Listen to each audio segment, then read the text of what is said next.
السلام علیکم ناظرین۔ جب آپ اللہ سے کسی کو سجدے میں مانگتے ہو تو اللہ آپ کی ہر دعا کو سنتا ہے، لیکن جب وہی شخص آپ کی تقدیر بن جاتا ہے تو اللہ اپنے طریقے سے 3 خاص اشارے دیتا ہے۔ یہ اشارے عام نہیں ہوتے، یہ اشارے اللہ کی طرف سے ہوتے ہیں۔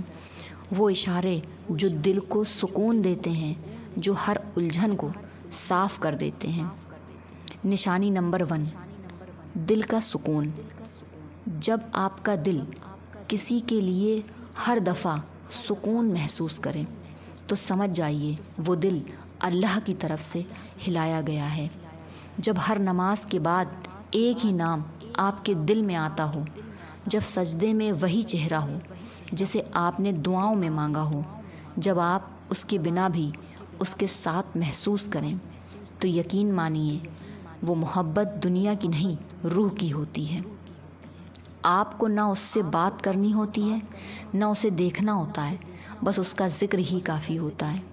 وہ بے چینی نہیں دیتا، وہ اطمینان دیتا ہے۔ وہ شک نہیں دیتا، وہ یقین دیتا ہے۔ وہ آپ کی نمازوں کو مضبوط کرتا ہے، وہ آپ کو اللہ کے اور قریب لے جاتا۔ نشانی نمبر 2، حالات کا آسان ہونا۔ جب اللہ چاہتا ہے کہ 2 لوگ مل جائیں تو لاکھ رکاوٹیں بھی مٹی بن جاتی ہیں۔ جو رشتہ دار پہلے منع کر رہے تھے وہ اب خود رشتہ جوڑنے کی بات کرنے لگتے ہیں۔ جو دیواریں بیچ میں کھڑی تھیں وہ خود بخود گرنے لگتی ہیں۔ جو فیصلے رک گئے تھے وہ اچانک منظور ہونے لگتے ہیں۔ آپ کا روزگار بہتر ہو جاتا ہے، آپ کے ماں باپ کا دل ملائم ہو جاتا ہے۔ جو ناممکن لگ رہا تھا وہ ممکن بننے لگتا ہے۔ یہ سب اتفاق نہیں ہوتا بلکہ اللہ کا ارادہ ہوتا ہے۔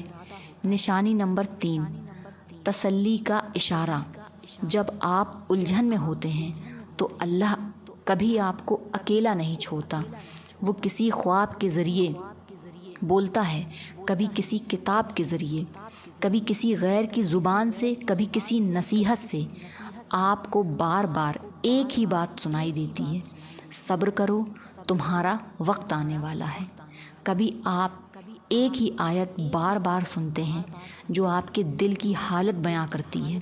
کبھی آپ اچانک کوئی ویڈیو دیکھتے ہیں جس میں آپ کی کہانی چھپی ہوتی ہے۔ کبھی آپ چپ چاپ روتے ہیں تو اللہ کسی اپنے کو بھیج دیتا ہے تسلی دینے۔ ان 3 نشانیوں کے بعد کیا کریں؟ صبر کی ریکھا کو مت توڑیے، توقع رکھیے، ہر اس بات پر یقین رکھیے جو اللہ سے جڑی ہو، اور ہر اس انسان سے فاصلہ رکھیے جو اللہ سے دور کرے۔ اگر وہ شخص آپ کے دل میں بسا ہے اور آپ کی دعاؤں میں زندہ ہے تو یقین مانیے اللہ اسے ضرور لائے گا، لیکن اگر اللہ اسے لے آئے تو سمجھ لیجئے وہ شخص آپ سے نہیں، آپ کی آزمائش سے جڑا تھا۔ کبھی کبھی محبت نہیں ملتی مگر اللہ اس سے بہتر دیتا ہے، کیونکہ اللہ آپ کی محبت نہیں دیکھتا، وہ آپ کی بھلائی دیکھتا ہے۔ اللہ سے بھروسہ رکھنا۔ جب اللہ آپ کو کسی چیز کے لیے انکار کرے تو مایوس مت ہوئیے، کیونکہ وہ انکار آپ کی تقدیر کا سب سے حسین حصہ ہو سکتا ہے۔ لیکن جب آپ کو ہر طرف سے ہاں مل رہی ہو، جب آپ کا دل، دماغ اور حالات سب ایک ہی انسان کی طرف اشارہ کر رہے ہوں تو رکیے نہیں، دعا کریے اور سجدہ کریے، کیونکہ اللہ اپنے نیک بندوں کی محبت کو ضائع نہیں کرتا۔ ہر اس رشتے کے لیے سجدہ کیجیے جو حلال ہو، جو پاک ہو، جو آپ کے دین کو مضبوط کرے۔